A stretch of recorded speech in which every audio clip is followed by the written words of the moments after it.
Welcome to another edition of the Willie Bragg Show. I am back from my hiatus last night. I was going to do a video this morning, but I was like, well, let me get my rest. So here I am right now. Miguel, how are you doing? I'm doing good myself. I'm just waking up. I'm want to go to work a little earlier tonight, so I've decided to just go ahead and do a video a little bit early before I do so. So, and I let me just say, let's talk about the Iowa Caucus that took place on January 15th, Monday. I thought it was on a Tuesday. I, I shouldn't. I should actually know better than that. I should have known better than that, but I thought it was on a Tuesday for some reason. Suffice to say, it happened on a Monday. It's like we go to an Iowa caucus every 4 years, I mean, just except this time, it's only the Republicans who are having an Iowa caucus because the Democratic Party decided to not have a primary. They decided to shield themselves around Joe Biden to protect him.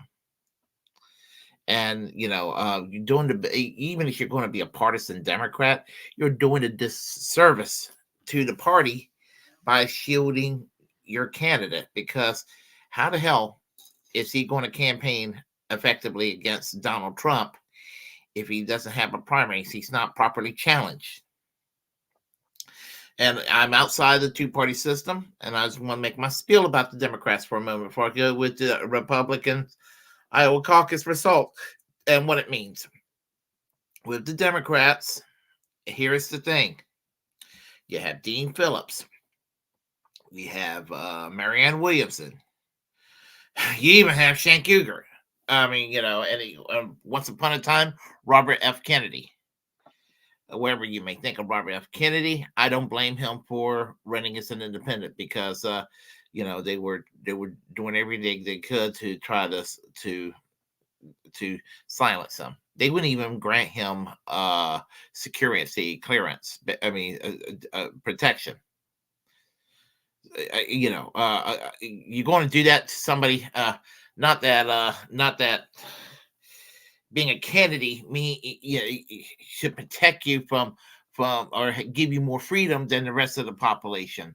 But it's just kind of like, you're going to do that to a candidate with the on-running record of not providing security detail for him, but you would for the other candidates that and all that. Now, I'm in favor of everybody having security detail. I don't care who you are.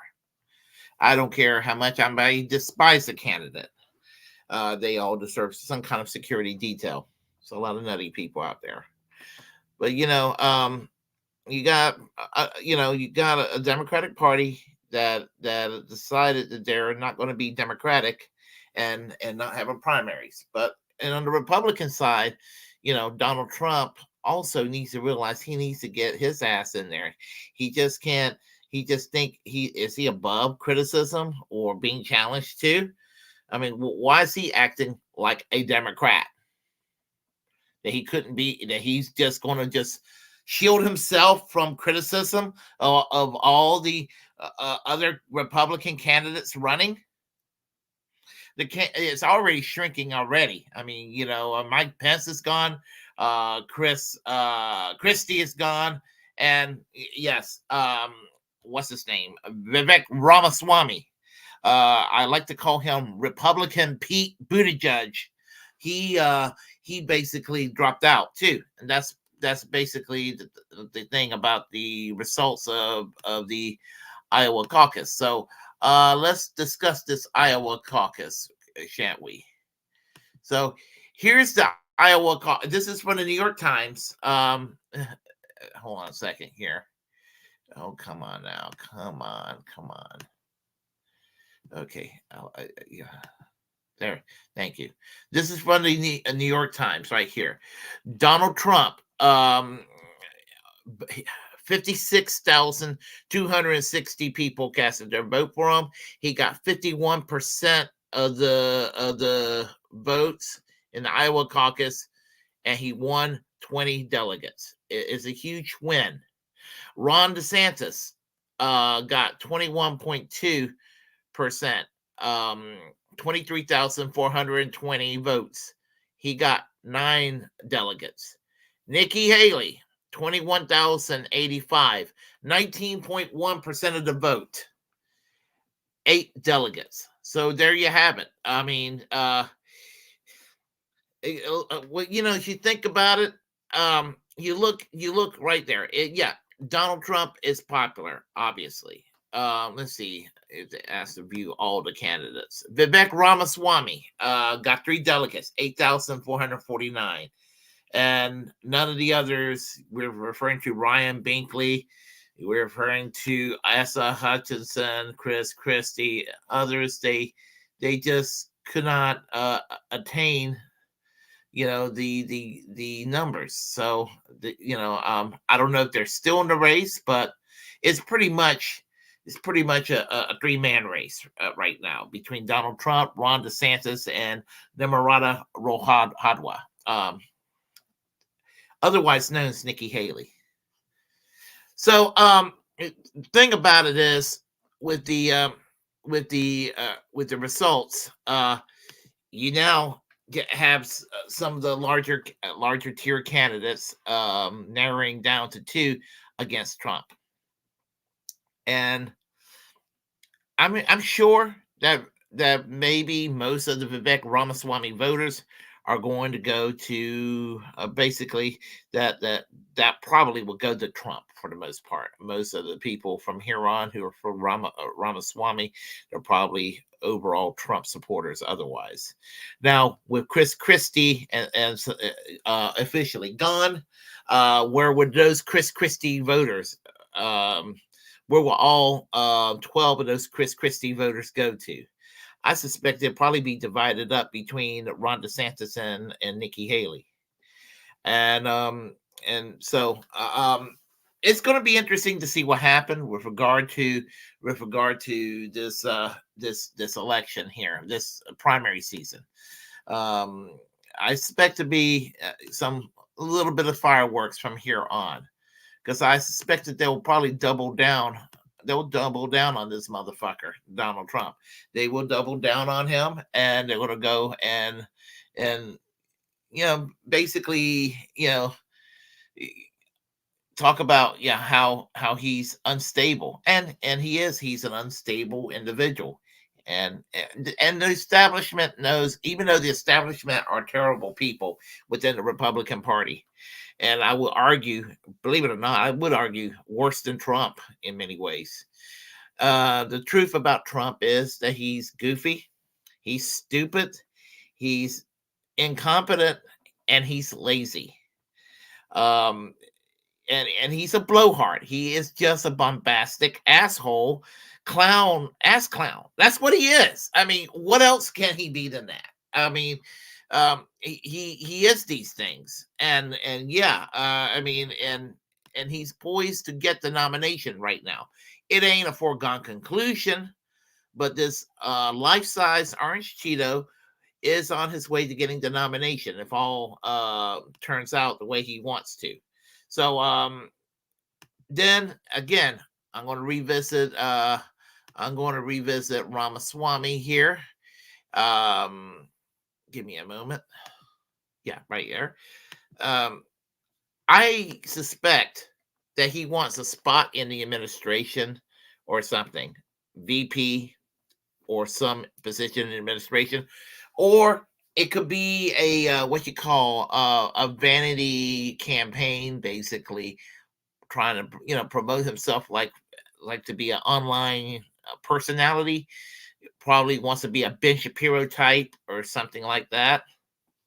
I would say the one thing about him parting away, because I'm going to tell you, I largely don't like him. I think he's a bullshitter. I think he's a charlatan. I think he's a used car salesman. He's full of shit. He is just full of shit when he talks. However, I love how he went and made an example out of Nikki Haley. He destroyed her on the stage. Many times he destroyed her on the stage, and I'm going to miss that about Ramaswamy, because she had it coming to her, wanting to try to bring back the Bush Cheney wing of the party and all of that. So, but what can I say? Basically, somebody that's possibly with regard to Nikki Haley and Ron DeSantis, they're both worse than Ramaswamy, and they're both worse than Trump. I will argue that they're both to Trump's right, especially Ron DeSantis down in Florida. And a lot of people refer to Florida these days as a laboratory of fascism, with all the book bannings that are going on and all the legislations and campaign against so-called wokeness. And if you're anti-woke, you don't counter it with legislations to ban wokeness, because that makes you a right-wing wokester. It makes you a right-wing woke skull. It makes you everything you hate about that other side, but makes you like that on your side. I've always argued that political correctness is not just a liberal, progressive left thought process. That's the right wing. Not every conservative, but it is also practiced by the right wing as well. But for some reason, the right wing can be for censorship, and they could be for cancel culture, and they could want to try to outlaw certain speeches or outlaw certain forms of dissent, and they're for some reason not called authoritarian. And for some reason they get that free pass, and because they can go and beat their chests and hey, we're for liberty and freedom when they're not, people seem to believe that they're for freedom and liberty when actually they're not. And you can see on the foreign policy side with Nikki Haley, who's basically for every war there is. Now, I would say that between Nikki Haley and Ron DeSantis, at least Nikki Haley's honest with what she wants. Notice how Ron DeSantis sort of skirt the issue on foreign policy. Notice that. Notice that, because he won't give you a direct answer. He gives you an ambiguous answer on Ukraine. He gives you an ambiguous answer when it comes to war abroad. So, and Nikki Haley, she rattles her sabers a whole lot, very loudly. So, I will argue between the two. At least you know what you're going to get with Nikki Haley. I kind of know what you'll get with Ron DeSantis. With Ron DeSantis, you will get what you would get with Nikki Haley or George W. Bush or John McCain type. You would get everything with Ron DeSantis like that. But what you'll also get would be everything that you, if you're on the left, despise about Donald Trump. The real shit that's really insufferable, and the things that are so cartoonishly absurd and over the top in accusations that it's just kind of like whatever. The projection, you would get that also with Ron DeSantis, but you'll get somebody with a Mitt Romney demeanor, and you'll lack the comedy show that Donald Trump provides. So I still will argue that of everybody running in the 2024 GOP primary, that Ron DeSantis is probably the most dangerous of them all. I really am going to warn people about this man, because, as I said, it's been said that the laboratory of fascism is being conducted right now in Florida. So please be warned and take my advice. If you don't want to take my advice, listen to someone like Russell Douglas from New Dissidents. He's also been warning people about the danger of someone like Ron DeSantis as a president. And if you don't want to believe Russell Douglas, why don't you ask people like Jen Perlman, James Fauntleroy, Nays Garden, or Farron Cousins, all of them living down in Florida, providing a space for the online left, and they all have a perspective on Ron DeSantis. and it's a perspective that people need to listen to. And those four individuals have a slightly different spin on each other when it comes to the left, but they are the left, and they are telling people to please be careful, because it's not going to be a pretty sight if Ron DeSantis becomes president. So that and that's what I also have to say too. But I don't live in Florida. I've only been to the airport in Miami and in Orlando, but never otherwise been in Florida. So have relatives in Florida, just never been to Florida. So otherwise from that. But anyway, I digress.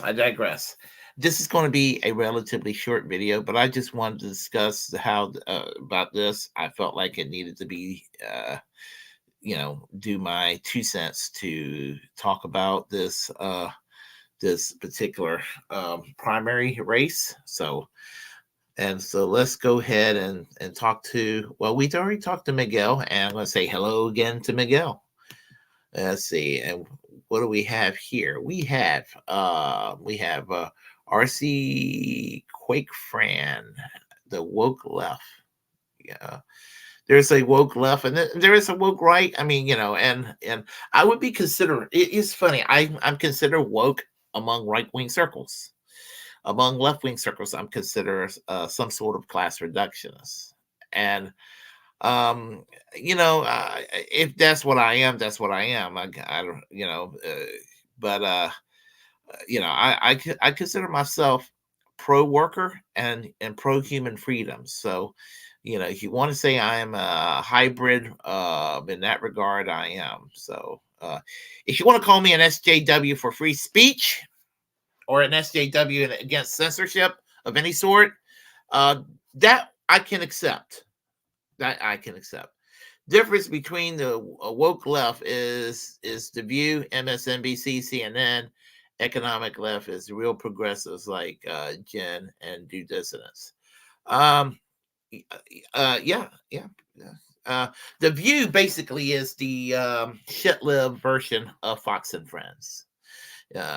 MSNBC is basically the new CNN, and CNN is basically Fox News without the bigotry toward LGBTQ people and immigrants. So that's kind of how I looked at it. And Fox News is what it always was. It's the media arm of the Republican National Committee in a lot of ways. So anyway, let's see what else I'm going to say. Tomorrow at 5 p.m. Eastern Standard Time, Daryl Hilton, a friend of mine, will be guest on the Willie Bragg Show. We'll be discussing various political issues and all of that. On Friday, we will have Braglands. That's Jimi Sunderland and myself. We will have Braglands once again, and we'll be discussing various issues as well. And let me just conclude by saying, if you like what you heard, please press like and comment. Comment any ways you disagree with what I have to say. Feel free to share the content on this channel. As a First Amendment absolutist, it's my duty to inform you to create your own platform and utilize it, because we are, in fact, the muckrakers of our time. My special request to every one of you to help me out with this channel. We're getting within the light at the end of the tunnel. The light is at the end of the tunnel of reaching 1,000 subscribers. Right now, I'm in, around 749, the last count. So help me get up to 1,000 if you could. Tell people about my channel. Ask them to subscribe to my channel to help independent media. It's not necessarily about Willie Bragg. It's about helping independent media, because I also like to always encourage as many people to get behind their computer and to start doing commentaries about their observations about life in America and around the world, to do the same. So basically right now, I just say, please subscribe to the Willie Bragg Show here on YouTube. Follow me on Twitter, Twitch, Facebook's on Rumble, yada yada yada. And remember to always reject corporate media. And I will leave you all with this thought: free Julian Assange, free Palestine, free healthcare, and of course, free speech. Y'all take care. See you next time.